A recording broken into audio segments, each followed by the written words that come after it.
दोस्तों नमस्कार। मैं बीबी तिवारी एके एजुकेशन के इस प्लेटफॉर्म पर आप सभी दोस्तों का स्वागत, वंदन और अभिनंदन करता हूं। दोस्तों आज हम लोग अपने क्लास में वर्गीकरण के साथ साथ परिभाषा को भी देखेंगे। कला के वर्गीकरण को जो पिछले पार्ट में कुछ रह गया था उसी को आज हम लोग देखेंगे। सबसे पहला यह है कि जब तक आप किसी भी चीज़ की वर्जिन से नहीं देखते हैं या उसकी उत्पत्ति से और उसके अंत तक नहीं जाते हैं तब तक जो है वह कंटेंट पूरा नहीं होता। इसी संदर्भ में पूरे रूप में जो है जो वर्गीकरण बचा था उसी को हम लोग आगे कंटिन्यू करते हुए आगे चलेंगे। तो दोस्तों आइए हम लोग देखते हैं अपनी क्लास में कि वर्गीकरण में क्या कल हम लोगों ने प्रकार के बारे में देखा था कि किस प्रकार से कितने पाणिनि के, हेगल के, अरस्तु के, भरतमुनि के, इन सभी जितने भी कलाविज्ञ थे इन सभी का हम लोगों ने देखा था। लेकिन आज हम लोग देखेंगे उन कलाओं के कितने वर्गीकरण हुए हैं और कितने भेद हैं, इन सभी के बारे में आज हम लोग देखेंगे। तो आइए जो है वर्गीकरण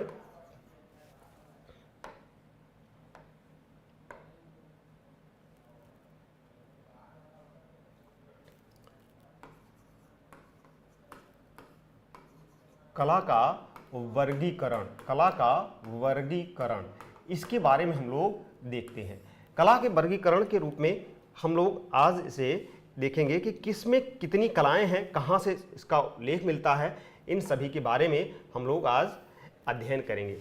कला के वर्गीकरण के रूप में जैसा कि जानते हैं बहुत सी किताबें रही हैं, बहुत से विद्वानों ने अपना अलग अलग मत दिया है। लेकिन जो सबसे शुरुआत से अगर देखें तो सबसे पहले कला का जो 64 कलाओं का उल्लेख कहाँ पर मिलता है तो एक यजुर्वेद है।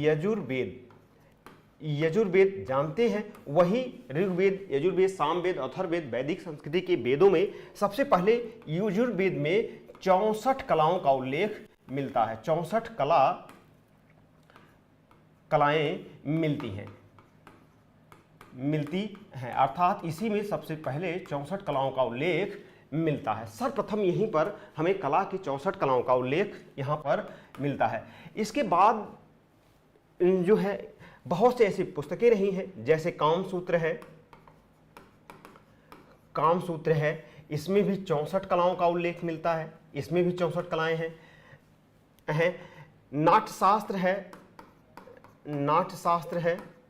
शास्त्र है, इसमें भी 64 कलाओं का उल्लेख है। मतलब हर जगह 64 कलाओं का उल्लेख मिलता है। चाहे जितनी देखेंगे उन जितनी भी पुस्तकें हैं सब में 64 कलाओं का ही उल्लेख लगभग मिलता है। सिर्फ 2 पुस्तकें ऐसी हैं जहां से कि 64 कलाओं के अलावा 86 कलाएं या 72 ऐसे जिनमें भेद पाए जाते हैं।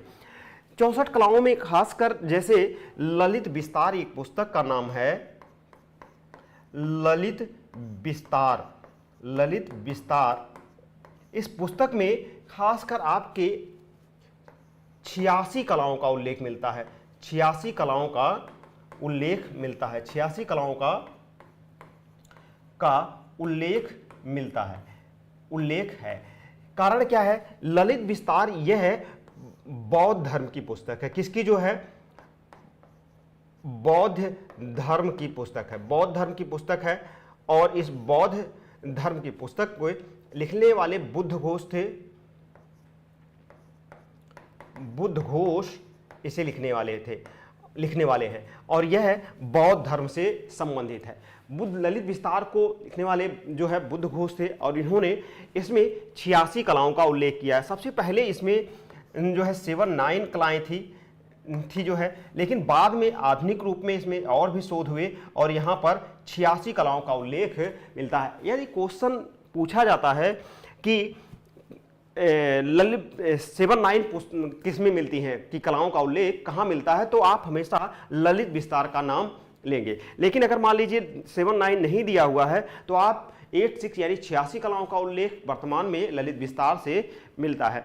इन कलाओं के संदर्भ में दूसरी जो कला है वह आपके प्रबंध कोश है। कौन सी दूसरी कला है? इसका नाम प्रबंध कोश है।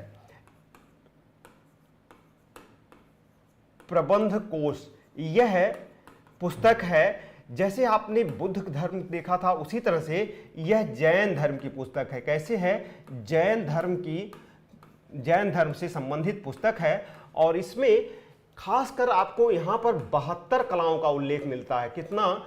72 कलाओं का उल्लेख मिलता है। 72 कलाओं का उल्लेख मिलता है। ये दो ऐसी थी। इसके प्रबंध कोश जैन धर्म की है। इसके लेखक जो है राजशेखर थे। राजशेखर थे, एक जैन कविंद्राचार्य हैं। राजशेखर जी इसके लेखक थे प्रबंध कोश के। यहाँ से 72 कलाओं का उल्लेख मिलता है। लेकिन दोस्तों ये कला तो है ही है, इसके अलावा जितनी भी कलाएं हैं, चाहे वह कादम्बरी ले लीजिए, बाणभट्ट की पुस्तक है, इसमें भी 64 कलाओं का उल्लेख है। सम्रांगण सूत्रधार है, या फिर आपकी जयमंगला है, इसमें भी 64 कलाओं का उल्लेख किया गया है। उसी तरह से एक पुस्तक है जिसमें कलाओं का विस्तृत वर्णन दिया गया है, वह है कला विलास। और यह कला विलास किसकी पुस्तक है? तो यह क्षेमेंद्र की पुस्तक है। किसकी? क्षेमेंद्र की पुस्तक है। और इस पुस्तक में इन्होंने 64 कलाओं का उल्लेख किया है। कितनी? 64 कलाओं का उल्लेख इन्होंने भी किया है। लेकिन दोस्तों यह है जो पुस्तक है कला विलास, यह पुस्तक सबसे, चूंकि यह संस्कृत भाषा में पुस्तक है, और इस संस्कृत भाषा में चूंकि क्षेमेंद्र के बारे में जान लेते हैं थोड़ा सा। ये क्षेमेंद्र जो थे यह बड़े विद्वान आदमी थे जो है, और भारतीय साहित्य में या भारतीय इतिहास में तीन ऐसे विद्वान हुए हैं जिन्होंने कलाओं का वर्गीकरण जो किया था, उनमें सबसे ज़्यादा विस्तृत और सुस्पष्ट व्यवस्थित वर्गीकरण इन्हीं क्षेमेंद्र ने किया था।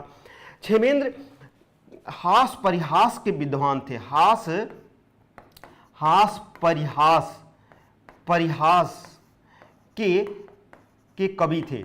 अर्थात यह मनोरंजन हास परिहास यानी कि हास विलास के थे जो है, और राज दरबार में जहाँ थे ये कश्मीर के थे। कहाँ के?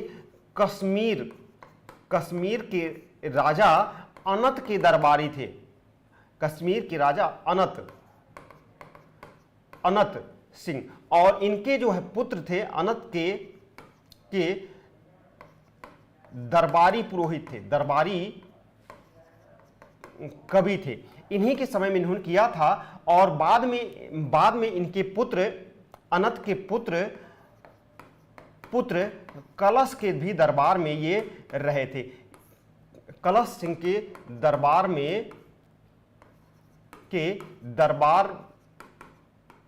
में रहे। इनके बारे में यह है कि इन्होंने जो है 11वीं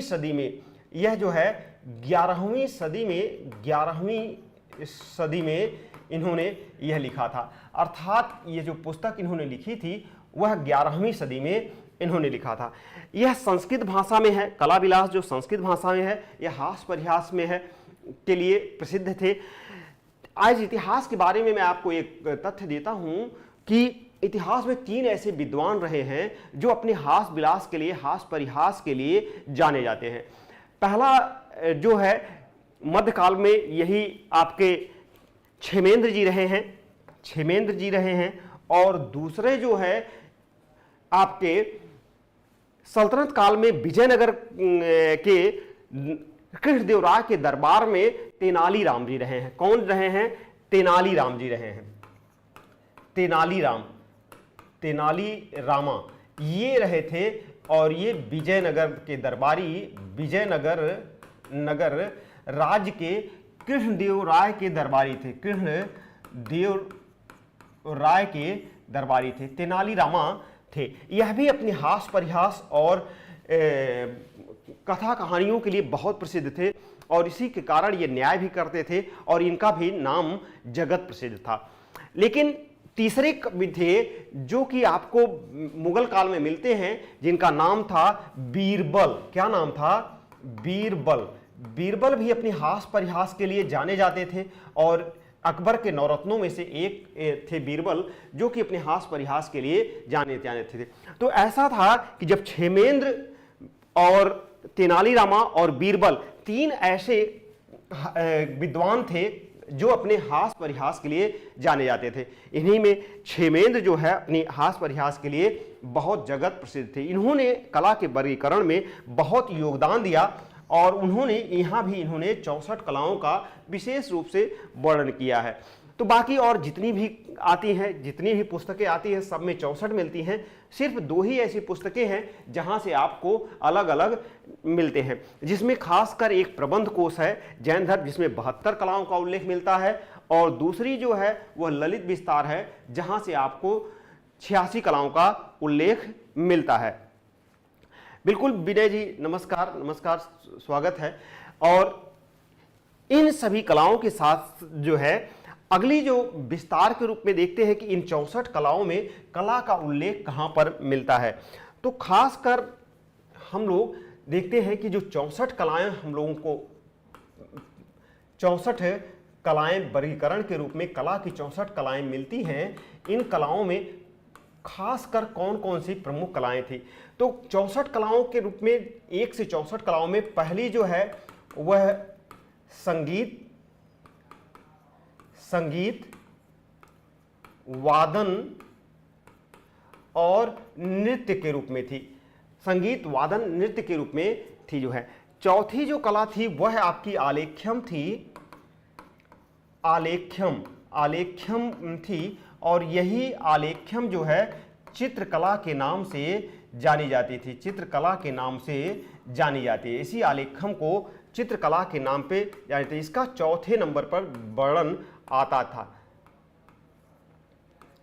चौथे नंबर पर इसका वर्णन आता था। आलेख्यम ही चित्रकला के नाम से जानी जाती थी।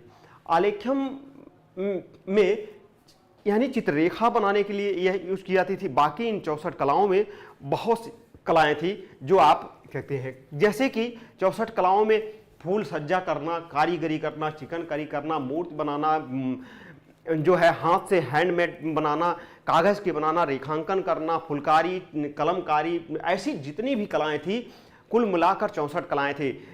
64 कलाएं थी जिनमें जो है आपकी हर कलाओं का कर मारना संभव नहीं है। आप किसी भी पुस्तक में देखेंगे तो 64 कलाओं का उल्लेख मिल जाता है। खासकर 64 कलाओं में जैसे कि आपके टेराकोटा है, या फिर मंदिर की जो है संरचना है, या फिर कोई ऐसे हाथ से निर्मित आभूषण है, कोई भी है, बढ़ईगिरी, कारीगरी, इन सभी कलाओं में का उल्लेख मिलता है। 64 कलाओं में मिलता है। अब इन्होंने जो कला विलास में वर्गीकरण दिया है उसको देखते हैं कि कला का वर्गीकरण जो दिया है। कला विलास जो पुस्तक है, इस कला विलास में जो वर्गीकरण दिया गया है उसके अनुसार देखते हैं। तो खासकर यहाँ पर भी कला विलास में 64 कलाओं का उल्लेख है, और इन 64 कलाओं में किसकी किसकी कितनी है। जैसे जनोपयोगी कितनी है? जनोपयोगी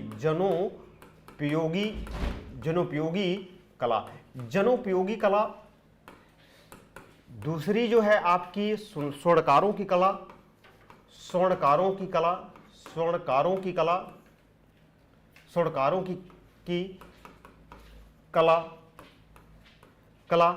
नंबर 3 सार की कला। सार अर्थात जो है लौह कला जिसे कहते हैं, लुहारों की या लौहकार की कला। लुहारों की कला। उसके बाद बेश्याओं की कला। बेश्याओं की कला, इनकी भी कला है। 5वां जो है वह कि भेषज की कला। और 6ठा जो है वह कायस्थ की कला। और 7वां नंबर जो है वह है पुरुषार्थ की कला। धर्म, अर्थ, काम, मोक्ष की कला, इन 7 का वर्णन कला विलास में किया गया है। अब इनकी अलग अलग नंबर भी हैं, किन कलाओं का कैसे उपयोग है वह देख लेते हैं।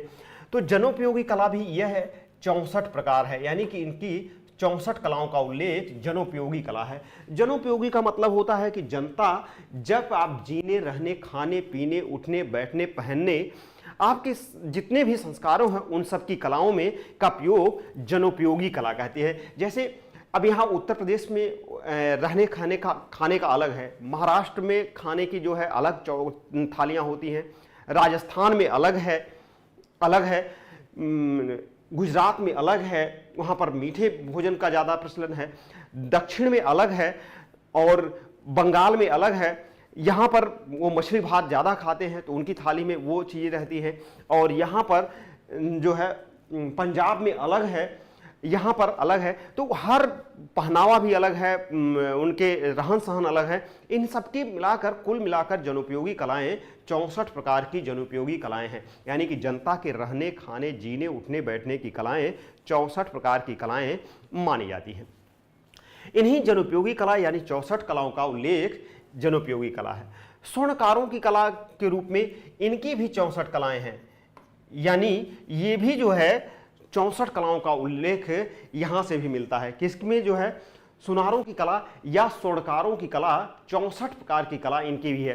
कैसे जो है स्वर्णकार जब सोना बनाते हैं, जैसे हीरा सोना को गरमा के बनाते हैं, तो कैसे उनसे जो है अंगूठी या जो चीज़ बनाते हैं, हार वगैरह बनाते हैं, तो वहाँ से कैसे रत्ती भर उसे धुलते हैं तो वहाँ से निकाल लेते हैं, कैसे जो है उनके बनाने में कैसे कारीगरी रहती है, इन सभी चीज़ों को मिलाकर 64 प्रकार की सुनारों की कला होती है। यानी स्वर्णकार कैसे बनाते हैं, कैसे मोड़ते हैं सोने को, कैसे सोने में कारीगरी करते हैं, कैसे उसमें चिकनकारी करते हैं, ये सभी कैसे उसे गलाते हैं, फिर उसके बाद कैसे उसे चमकाते हैं, किसी रत्ती भर का प्रयोग करते हैं, इन सभी चीज़ों में वो कैसे जो है उसे अपने चुराते हैं, कैसे ये सभी चीज़ें को मिलाकर 64 प्रकार की कलाओं का उल्लेख किया जाता है।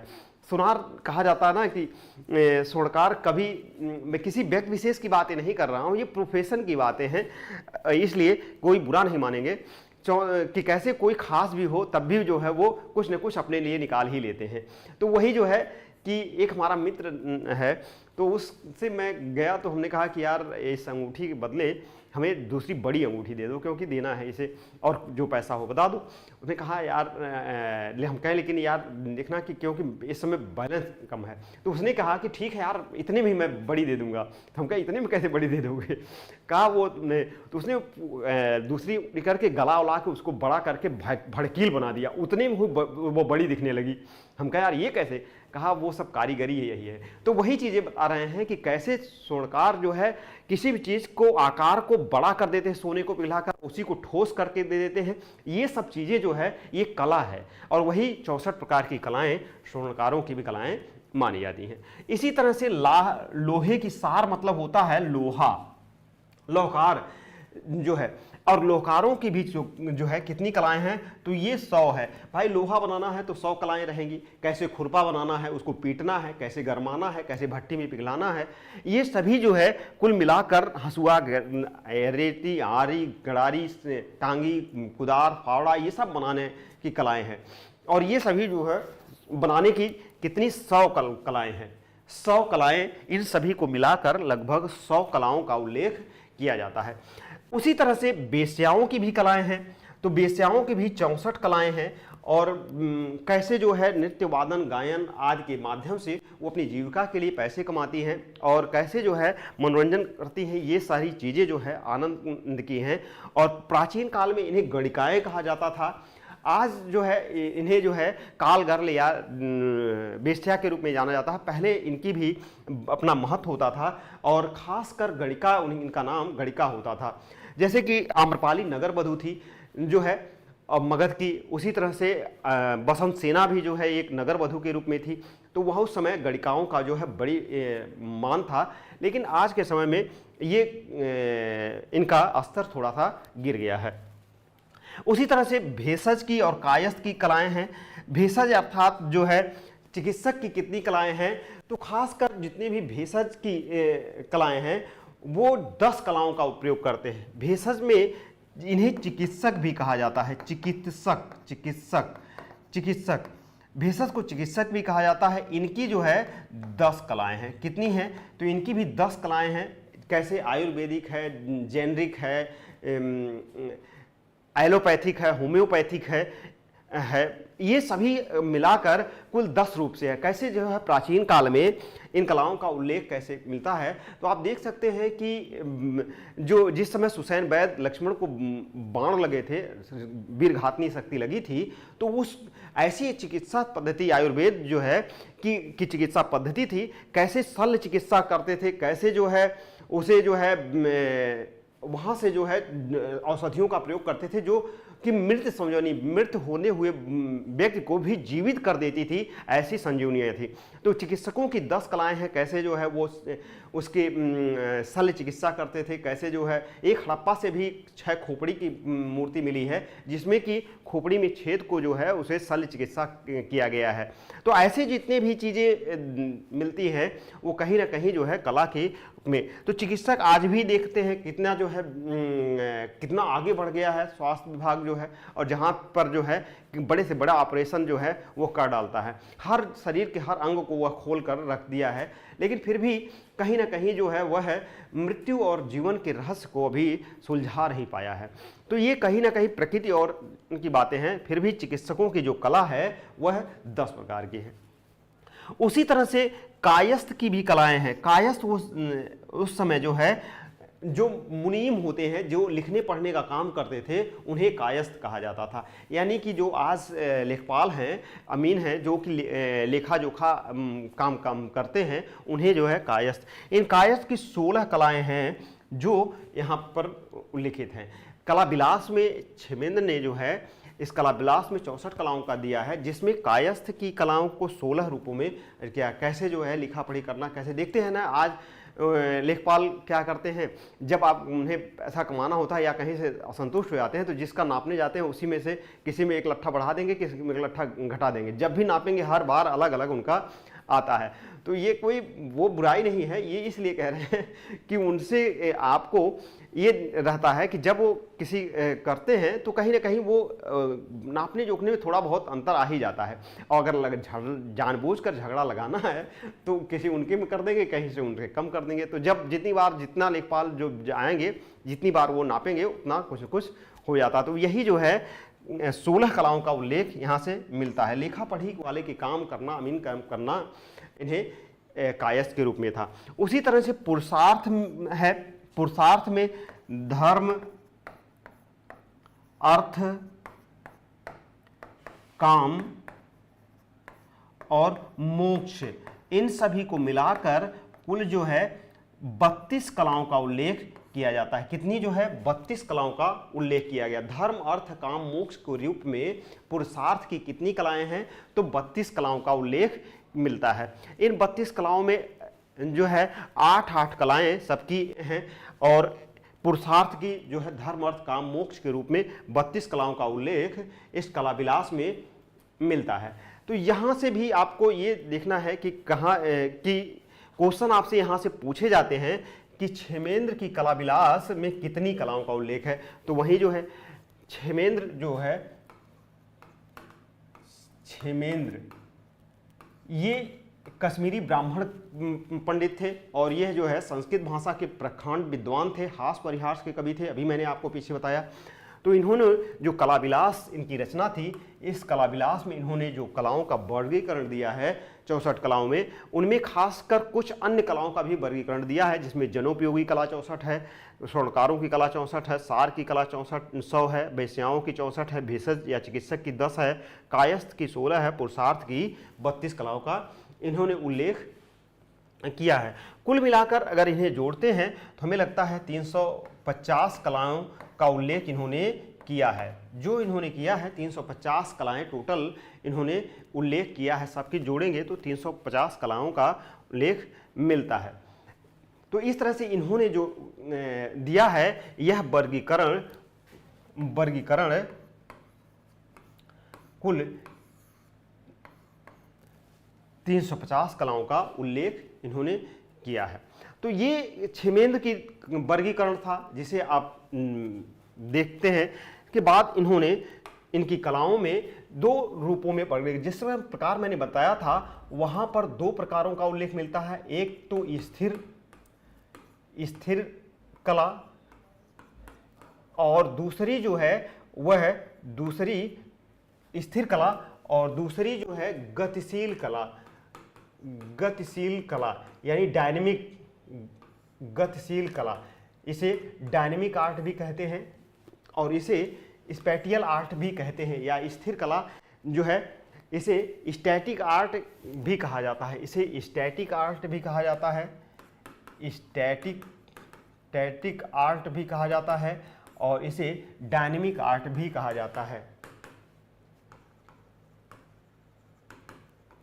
डायनेमिक आर्ट भी इसे कहा जाता है। तो ये गतिशील कला और स्थिर कला के रूप में है।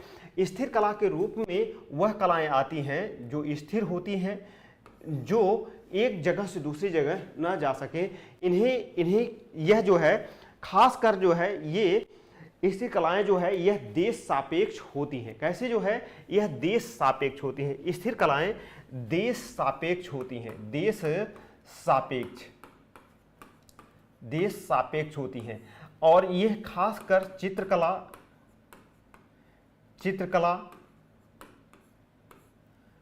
मूर्तिकला और वास्तुकला के रूप में होती हैं, वास्तुकला के रूप में होती हैं। ये तीनों जो है देश काल के होती हैं, जिन्हें खासकर जो है स्पैटियल आर्ट कहते हैं,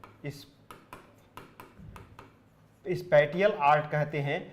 और ये जो है ये स्थिर कलाएं होती हैं और यह किसी देश के सापेक्ष होती हैं। देश सापेक्ष का मतलब होता है कि देश में स्थित होती हैं जो कहीं नहीं जा सकती। जैसे कि आगरे का ताजमहल है वह भारत में स्थित है ना, तो उसका देश के साथ में सापेक्ष, यानी कि भारत में आगरे का ताजमहल है, किसी और देश में नहीं है। जो पीसा की झुकी हुई मीनार कहाँ पे है? इटली में, तो वो जो है वह उसके सापेक्ष है। जैसे एफिल टावर कहाँ पे है? फ्रांस, पेरिस में है, तो वह पेरिस में है। तो ऐसे जो वास्तुकला, मूर्तिकला, चित्रकला जो किसी देश में स्थिर होते हैं तो उन्हें देश के सापेक्ष कहा जाता है, यानी देश सापेक्ष या स्थिर कला के रूप में कहा जाता है। जैसे स्टैचू ऑफ यूनिटी भारत में है तो वह देश सापेक्ष है ना। उसी तरह से जिस घटना का जहां से रिलेशन होता है और उस जगह पर उसे स्थापित किया जाए तब उसे देश सापेक्ष कहा जाता है। उसी तरह से इसे स्पैटियल आर्ट कहते हैं और यह देश सापेक्ष होता है। इसे स्थिर कला के रूप में जाना जाता है, जो कि काल सापेक्ष के रूप में स्थिर होते हैं। जैसे मुगल काल में बनाया गया आगरे का ताजमहल वह भारत का प्रतीक है। उसी तरह से स्टैचू ऑफ लिबर्टी जो है अमेरिका में बनाई गई वह स्वतंत्रता की मूर्ति है, जो कि अमेरिका की स्वतंत्रता के प्रतीक मानी जाती है। इसीलिए उसे जो है देश सापेक्ष कहते हैं। इन देश सापेक्ष में केवल वास्तुकला ही नहीं बल्कि चित्रकला, मूर्तिकला का भी उल्लेख आता है। जैसे मूर्तिकला क्या है कि अब वहाँ पर जो जितनी मूर्तियाँ मैंने बताई, जैसे स्टैचू ऑफ लिबर्टी है वह वहाँ की जो है, बैडमेयर जो है वह ब्राज़ील की जो है मूर्ति है वहाँ पर है, या चित्रकला जैसे मान लीजिए आपकी मोनालिसा जो है वह कहीं भी ले जाकर रखिए, लेकिन जो है लियोनार्डो दा विंची की कला है ना, तो वह देश सापेक्ष है। यानी है कहाँ है तो वह पेरिस में, लेकिन विंची कहाँ के थे?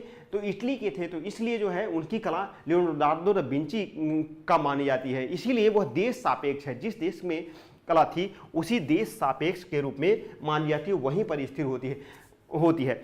उसी तरह से गतिशील कला को टेम्पोरल आर्ट कहते हैं। इसे काल सापेक्ष कहते हैं, यानी कि काल सापेक्ष कहते हैं। काल सापेक्ष का मतलब होता है समय के अनुरूप कला मानी जाती है। जैसे इसे टेम्पोरल आर्ट भी कहा जाता है। क्या कहा जाता है? Temporal art. टेम्पोरल आर्ट कहा जाता है। टेम्पोरल आर्ट कहा जाता है।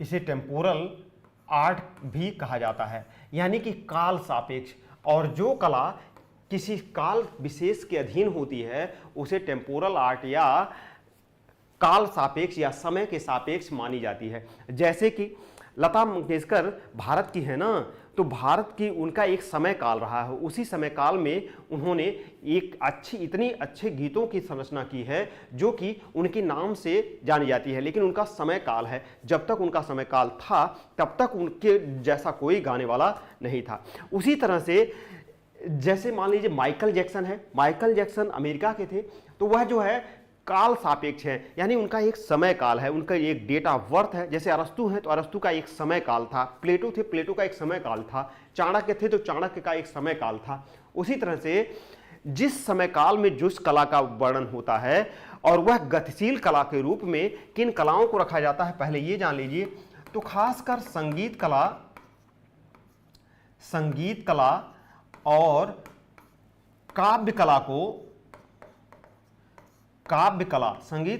काव्य कला को खासकर काल सापेक्ष के रूप में, या नृत्य कला भी कह लीजिए, तो नृत्य कला को, इन कलाओं को काल सापेक्ष कहा जाता है।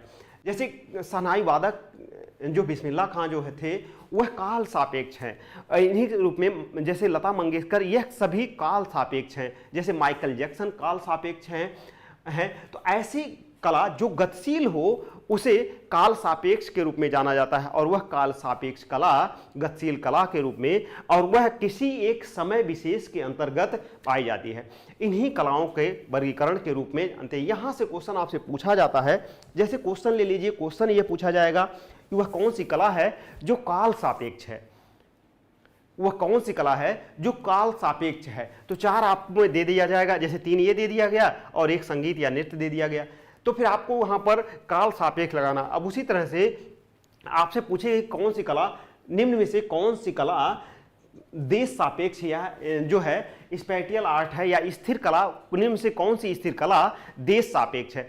तब आपको वहां पर ये दिया जाएगा, उसमें से एक ये दे दिया जाएगा, या फिर नाम दे दिया जाएगा, लता मंगेशकर के गीत, माइकल जैक्सन, या फिर ऐसा देकर उसमें एक नाम दे दिया जाएगा, स्टैचू ऑफ लिबर्टी या स्टैचू ऑफ यूनिटी, या फिर आगरे का ताजमहल, या फिर आगरे का ताजमहल, स्टैचू ऑफ लिबर्टी, या स्टैचू ऑफ यूनिटी, या राम मंदिर, या उपयुक्त सभी। तब वहां पर उपयुक्त सभी हो जाएंगे, क्योंकि जो भी गतिशील कला और चित्रकला को अगर आप वर्गीकरण जानेंगे तो आपका क्वेश्चन यहाँ से ये बिल्कुल गलत नहीं होगा। यही चीज़ जो है आपके लिए सबसे ज़्यादा जानना जरूरी है। तो क्वेश्चन यहाँ से भी ये टीजीटी के पॉइंट व्यू से तो है ही है, क्योंकि उसमें थोड़ा हल्के क्वेश्चन पूछे जाते हैं लेकिन बझाया जाता है। लेकिन खासकर पीजीटी के लिए जो है यह ज़्यादा इंपॉर्टेंट है, पीजीटी और ईएलटी के लिए यहाँ से क्वेश्चन आपको ज़्यादा मिलते हैं। तो इसके साथ जो है अब हम लोग यहाँ से देखेंगे कि किस प्रकार से हम लोगों को, अब यहाँ से मालूम होने के बाद अब हम लोग आते हैं अपनी कला में, जहाँ से हम लोग परिभाषा देखेंगे कि इससे जो है कि परिभाषा कैसे हम लोग यहाँ पर कला की परिभाषा क्या है इसके बारे में हम लोग देखेंगे। अब तक हम लोगों ने वर्गीकरण देखा था, अब वर्गीकरण के बाद अब हम लोग परिभाषा देखेंगे कि परिभाषाओं में क्या क्या है, किस प्रकार से कला की परिभाषा दी गई है। तो कला की सार्वभौम परिभाषा जो सबसे पहले दी गई थी, सार्वभौम परिभाषा सभी सर्वमान्य परिभाषा के रूप में, वह कौन सी थी?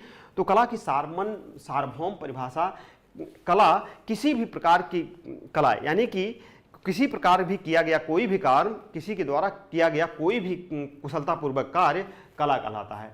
यानी कि कुशलतापूर्वक किया गया कोई भी कार्य कला कहलाता है। यह कला की सबसे सार्वभौम परिभाषा है। चाहे वह कोई भी हो, मनुष्य तो है ही है, लेकिन अगर पशु पक्षी भी अगर अपनी कला को बेहतर रूप से करता है तो उसे भी कला माना जाता है। चाहे वह बाया पक्षी का घोंसला हो, चाहे चींटी द्वारा किया गया कार्य हो, या कोई भी ऐसा चीज हो जो कि उसके द्वारा किया जाता है, तो ऐसे कुशलतापूर्वक कोई भी किया गया कार्य कला कहलाती है।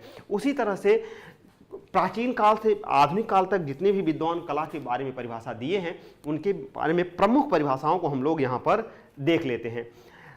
पहली परिभाषा दी है प्लेटो की, जो है यह यूनान के दार्शनिक थे, और खासकर इन्होंने जो परिभाषा दिया है उसमें समतल धरातल पर 3 ठोस ज्यामितीय आकृति का अनुकरण करना कला कहलाता है।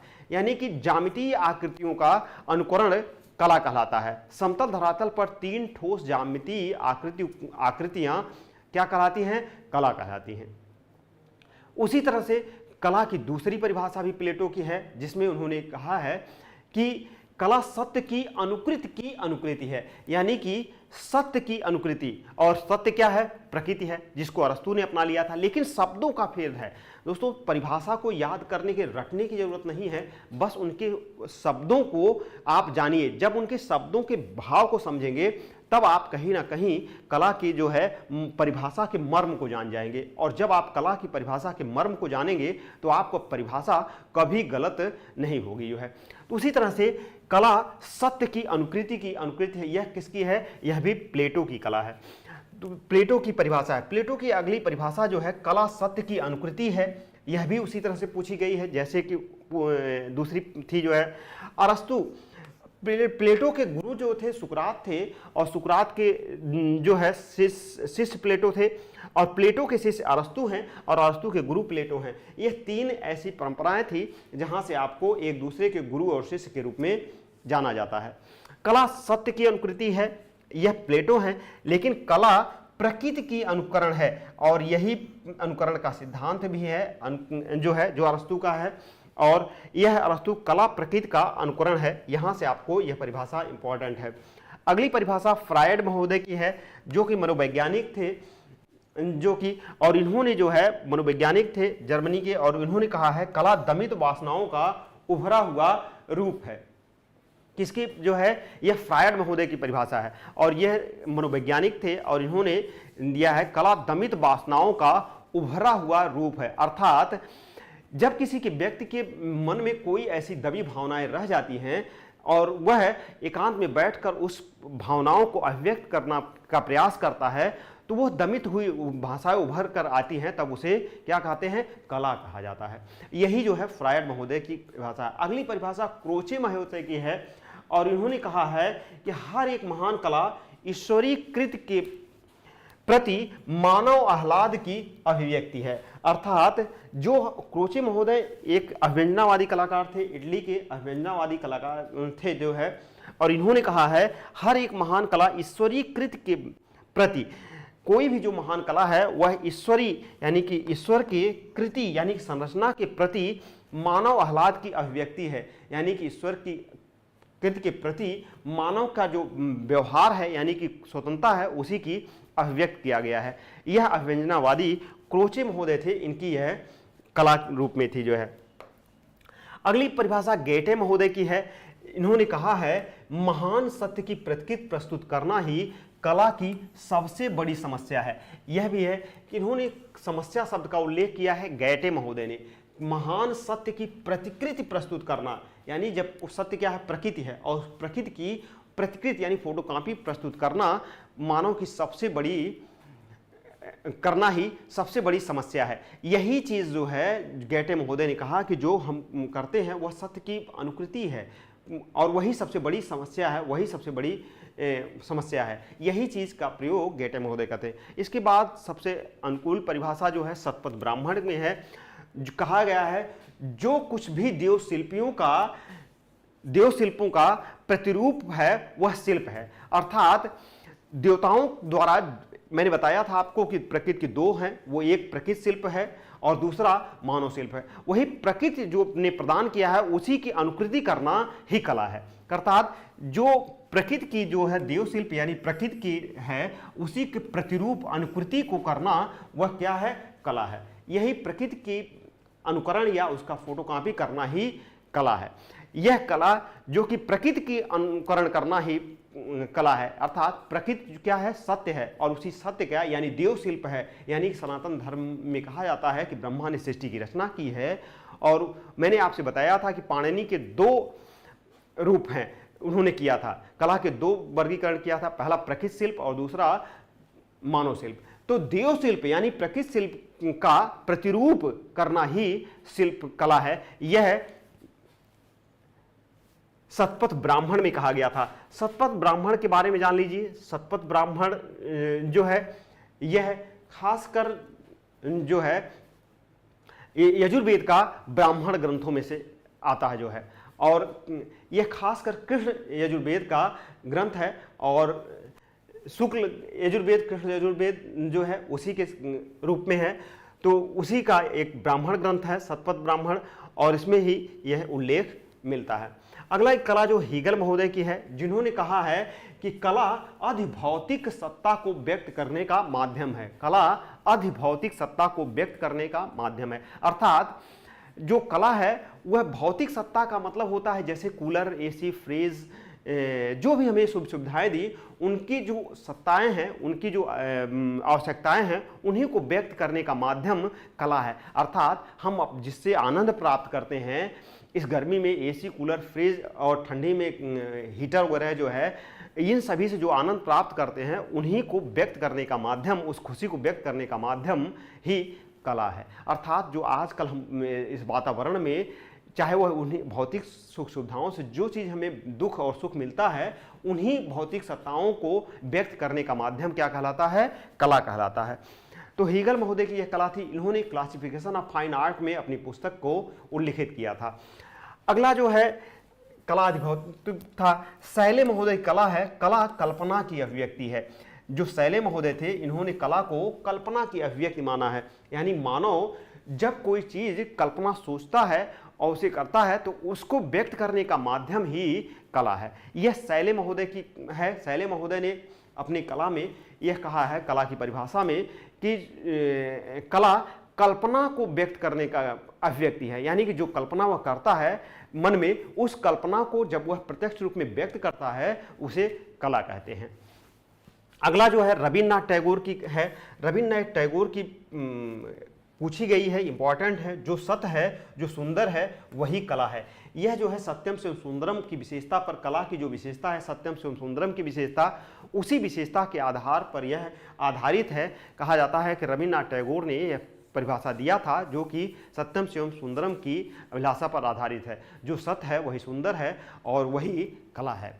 इसी के बाद इनकी एक और परिभाषा है रविन्द्रनाथ टैगोर की, जो हमेशा पूछी जाती है। कला में मनुष्य अपनी अभिव्यक्ति करता है। किसकी अभिव्यक्ति करता है? अपनी, स्वयं की अभिव्यक्ति करता है। वो किसी दूसरे की मन की अभिव्यक्ति नहीं, स्वयं की अभिव्यक्ति करता है। यानी जो वह सोचता है, जो वह करता है, उसी की अभिव्यक्ति वह कला में करता है। इसी से मिलती जुलती परिभाषाएं हैं रस्किन महोदय की जो है, और रस्किन ने कहा है कला में मनुष्य अपनी भावनाओं की अभिव्यक्ति करता है। दो चीजें यहाँ पर थोड़ी सी रस्किन और रविन्द्रनाथ टैगोर की कलाओं में अंतर मिलता है। दोस्तों, दोनों कलाओं में अंतर यह है कि रविन्द्रनाथ टैगोर अपनी कला कहते हैं और स्वयं की, और वैसे में दो शब्दों का अंतर है, सिर्फ अपनी और अपनी भावनाओं की। इन्होंने दो शब्दों को लिया है और इन्होंने सिर्फ अपनी अभिव्यक्ति करता है। इन्होंने कहा कि रस्किन ने कहा है कि कला में मनुष्य अपनी भावनाओं की अभिव्यक्ति करता है, अर्थात अपनी भावनाओं की, जो अपने मन में भावनाएं हैं, इंटरनल बातों को व्यक्त करता है। और रविन्द्रनाथ टैगोर ने कहा है कि अपनी व्यक्त करता है, यानी कि जो उसकी अपनी है। हालांकि दोनों परिभाषाओं में बहुत अंतर नहीं है, लेकिन शब्दावली का अंतर है, और यही शब्दावली का अंतर हेर फेर से जो है, कहते हैं नुक्ता के हेर फेर से कला जुदा हो जाती है। तो उसी रस्किन महोदय की कला थी। अगली जो परिभाषा है वह खासकर नीत्शे महोदय की है। कला जीवन के कड़वे अनुभवों से मुक्ति का माध्यम है। जीवन में जो आपके समस्याएं हैं, जो कड़वा अनुभव है, जैसे एक्सीडेंट है या मृत्यु है या कोई किसी के बिछड़ जाता है, कोई खो जाता है, इन सभी जीवन के जो कड़वे अनुभव मिले हैं, या गरीबी, अमीरी, मार झगड़ा जो है, उन्हीं को व्यक्त करना, उन्हीं से मुक्ति का माध्यम कला है। कैसे जो है, जो जीवन के कड़वे अनुभव मिले हैं, उन कड़वे अनुभवों को जब आप किसी से कह देते हैं या अपने जो कैनवास पर उतार लेते हैं, तो उससे मुक्त हो जाते हैं, और वही जो है मुक्ति को जो है कला कहा गया है। यह नीत्शे महोदय एक नीतिज्ञ विचारक थे और नीति शास्त्र के विचारक थे, इसलिए इन्होंने ऐसे चीज़ों का उल्लेख किया है।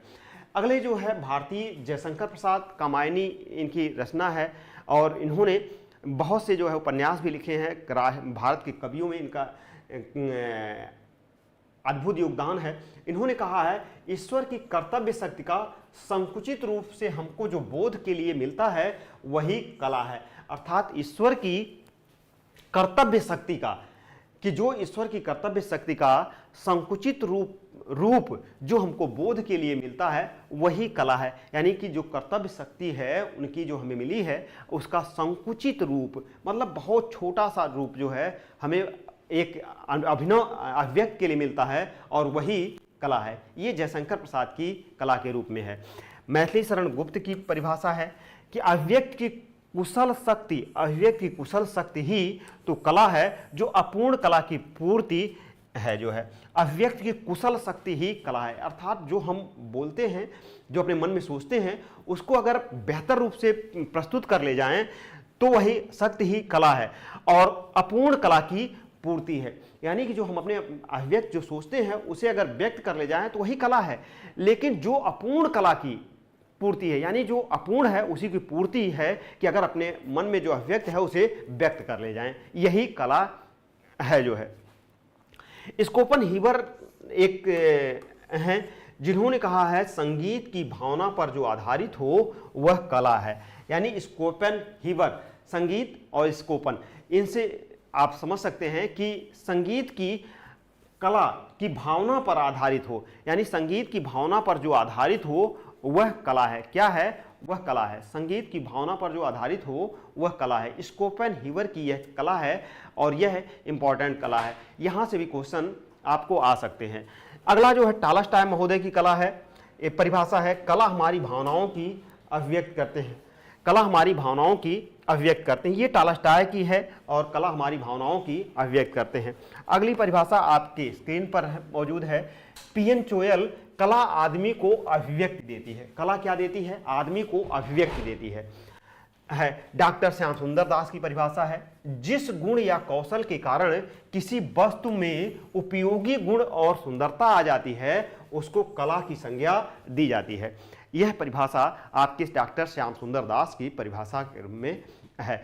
तो दोस्तों ये आपकी परिभाषा और आज वर्गीकरण के रूप में हम लोगों ने देखा। कल हम लोग सौंदर्य शास्त्र की क्लास देखेंगे और वहाँ से हम लोग आगे बढ़ते जाएंगे। तो सभी दोस्तों का स्वागत है, सभी दोस्त जुड़ सकते हैं और यहाँ से आप एडमिशन भी ले सकते हैं और ये क्लास निरंतर रेगुलर आपको चलेगी। जो है तो दोस्तों इसी के साथ हम लोग नेक्स्ट क्लास मिलते हैं। जय हिंद।